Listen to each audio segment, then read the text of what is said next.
আমার কলিজার বন্ধুরা সবাই কেমন আছো? সবাইকে শুভ দুপুর। আবার নতুন একটা রেসিপি নিয়ে চলে আসলাম।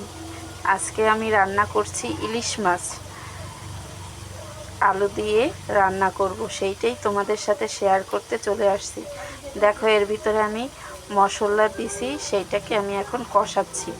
এর ভিতরে জিরা, তারপরে ধনিয়ার গুঁড়ি, তারপরে হলো মরিচ, সব কিছু বাটা মশলা দিয়েছি এর ভিতরে, দিয়ে এটাকে এখন আমি কষাচ্ছি। দেখো উপরে কি সুন্দর তেল উঠেছে না? এখন মশলাটা ভালোভাবে আমি কষিয়ে তারপরে মাছ রান্না করব। এই দেখো, ইলিশ মাছটা হালকা করে আমি ভেজে নিয়েছি, তার সাথে আলুটাও একটু হালকা করে আমি ভেজে নিয়েছি। এটাকে রান্না করব, সেটাই তোমাদের সাথে শেয়ার করলাম। সবাই ভালো দেখো, আর সবাইকে শুভ দুপুর আবারও।